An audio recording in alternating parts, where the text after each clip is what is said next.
thank you, Forza community, for letting me know that I'm wrong. The GR86s, the 911 GT3s, the Toyota Yaris's, and the Rimac Naviras. I'm not deserving of any of these vehicles because I'm not susceptible to FOMO.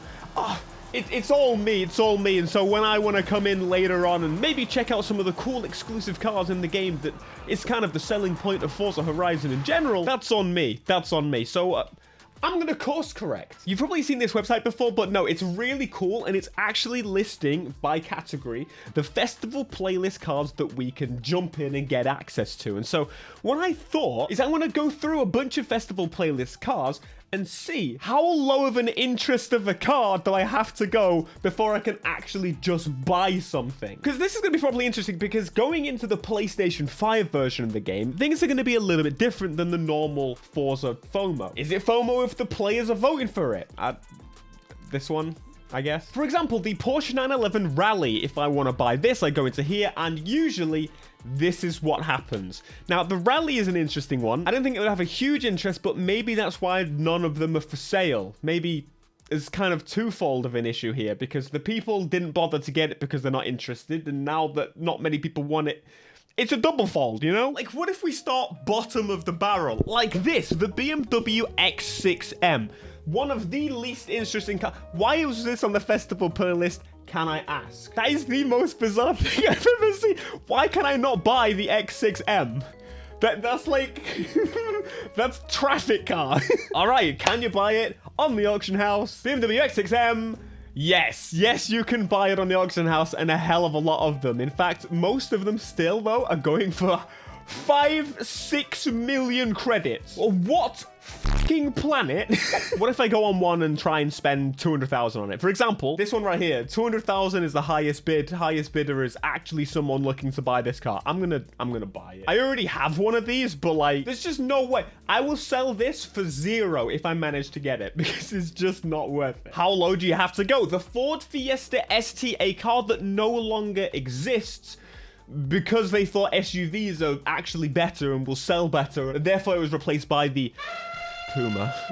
In the world of Forza, how popular is the Fiesta ST? My assumption is that it is the 2023 Fiesta. That was the year that actually doesn't say ST on it, but there's no Fiestas. That's right, ladies and gentlemen. In the world of Forza Horizon 5, the Fiesta ST is a very rare and special car that only a rare few should get their hands on. Yes, this Fiesta that I can buy for £20,000, or more likely a finance deal of about 100 quid a month. No, I do not deserve such a vehicle. I feel like there's one that keeps getting put on the store and being removed because it's loading for a second. That's telling, right? That's telling me something. You gotta learn this weirdness, like, with the game. Okay, fine. Maybe we went a little bit too big too quickly. Let's look at something again. 2022 Mazda MX-5 Miata. This thing is boring. I don't know anyone that gets excited about a modern MX-5. This is just a normal shop, and you can already buy something that is eerily similar to the current model, to the point where why would you actually bother? Look, it's even convertible. You could do this with the roof. Can we find one on the auction house? No, we can't. What the what? Being honest, chat, the reason I'm even here today is I genuinely wanted to maybe try and find just some actually buyable vehicles. Something that just genuinely floods the market. I am quite excited for my friends over on the PlayStation side to finally be able to jump into this game and really experience what Forza Horizon is. I used to be one of those people that could only afford one platform. Now, you know, I can afford many. That's not the flex. That's not trying to flex. I just know what it's like. And this is genuinely, for us racing people, don't tell Microsoft, the only reason that people would actually buy an Xbox if you're into cars. Beyond this, there's not really any major reason. I thought you could put the roof up and down. Can I, if I stand still, can I put the... I guess I can't. Anyway, as you can see, MX-5. Whoa! It would make so much more sense if they maybe made it so that the super rare cars, the super special, super specific, went on this. And what if after the fact of the playlist, they just flooded the market with infinite of these cars? I don't know if I would actually be really against that. I think that's probably a, for now, good solution. I'm the type of person, I'm always problem solving. More people playing a game, more better. More people having access to more cool vehicles, generally more better. I do think it's worth having those special reward vehicles like the Rimac Nevera when the Concept 2 already exists. Fine. But a Fiesta ST, come on, man. Right, let's get back to it. This is the Nissan Z, and it's actually not the only Nissan Z added to the festival playlist. There's this one, which is actually the Z Nismo. So it's a special tuned version that you can, well, you can go into Nissan and say, I want to give you more money for not much reason. And from memory, Forza was actually one of the first games to add this to the game, especially with customization. And so, of course, I jumped in and actually unlocked this car. This is definitely one of those cases where it makes so much sense. This car, for example, we can't buy in the UK. I think one guy's imported one. I still think the 370Z looks a little bit nicer in my opinion. And just to make sure, yes, the Nissan Z is actually available in the backstage shop. So this should significantly increase the amount of these available. So can we buy this on the auction house? If anything, I'm thinking surely this is going to make it more obtainable. There's going to be so many. It's going to make him cheap because they can just use a backstage pass, which takes, what, 2 minutes to get the car? Nissan Z 23. How much money? What are you playing at? Yes, 16 million, or again, getting what you can just buy the damn passes with cash in the game. All right, what about the Z Nismo? Just for balance, absolutely none exist.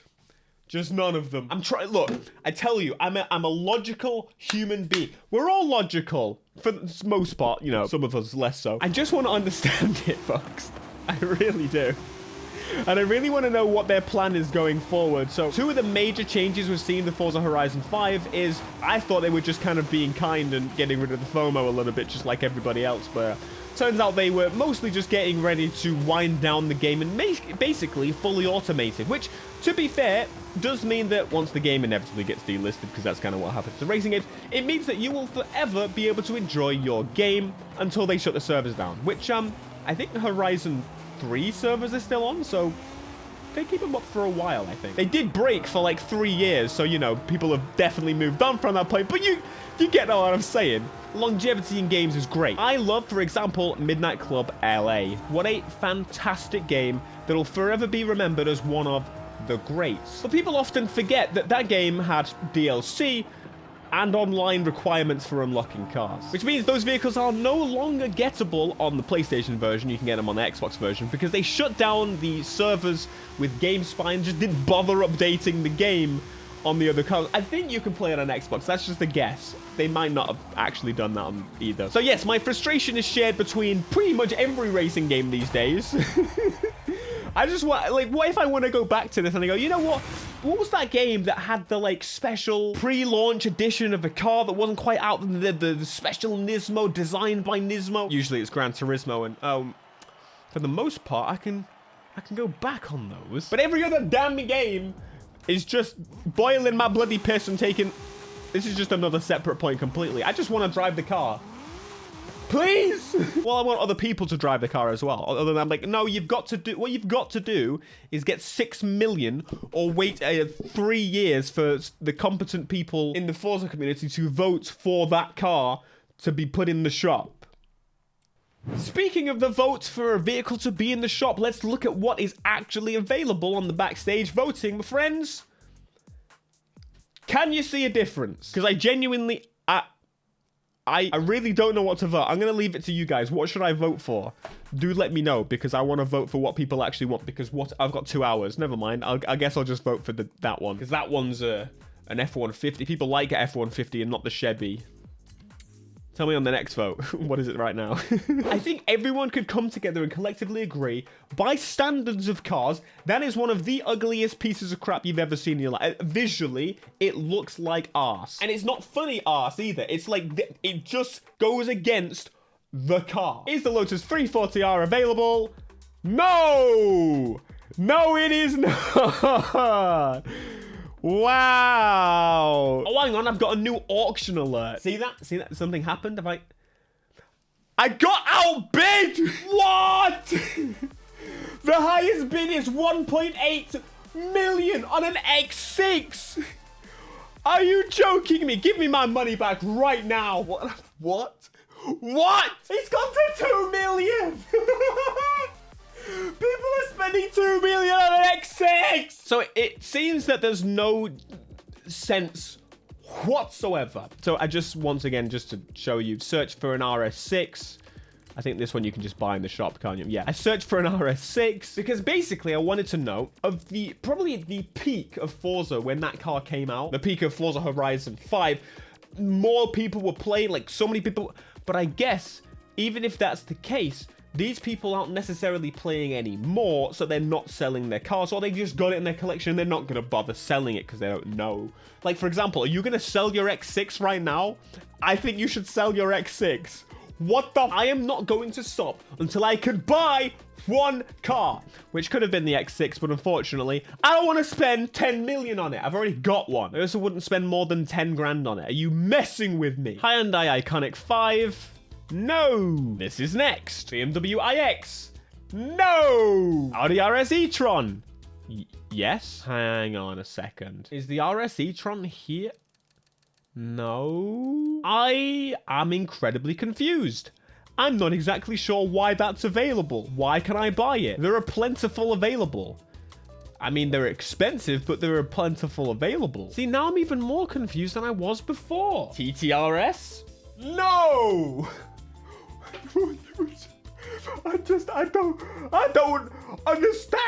I bet my granddad doesn't even know what this car is. Aston Martin Lagonda? Sounds like a Kanye album. Lagonda? None of them. Okay.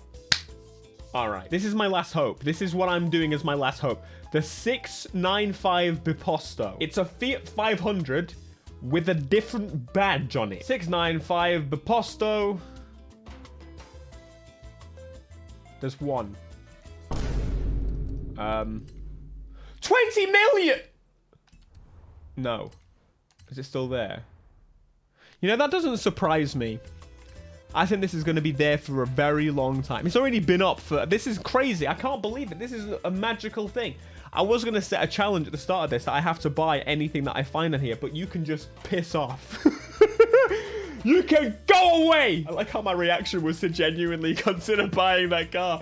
This game is...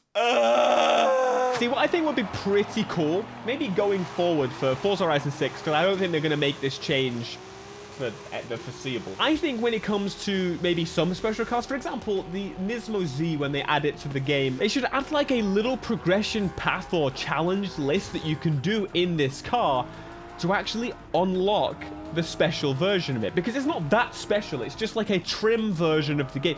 That way I have to get the first one, just like the festival playlist requires me to buy some cars, but it actually makes sense. I don't have to buy a random muscle car that I don't care about to get a car that's completely unrelated. No, I instead buy this car, maybe just from the shop, and then I have these special challenges to complete, special races to complete in this car specifically, and I unlock the special Nismo version. I think that's a really cool idea, and I think that would mean that there'd be more reason to actually drive all of the cars in the game rather than just kind of being forced to stick with what works in what class every single week. You could even replace this car mastery, and it could be something like this. So once you fill all of the tile room, all of a sudden you get the special one, and then you can still put it on the auction house. And if people really wanted to flood the market with them, they could just keep doing it with more and more and more. I think that's more gameplay. More gameplay. More game. I'm okay if you feel that I'm wrong about this, but I'm not. I'm not. Just, you know, just to lay it out there, I am a very sarcastic person because I know some people just don't understand sarcasm. So that was sarcasm. Okay, that was a joke. Anyway, if I am now still playing Forza wrong, even though you can't actually unlock any of the festival playlist cars at all for the current while, let me know what I'm supposed to do now. I'd love to hear. Okay, I'm going to stop teasing you now. I'm done. I'm done with this. I'm looking forward to starting again on PlayStation. Let me know if you're going to do the same. Jay on the video here.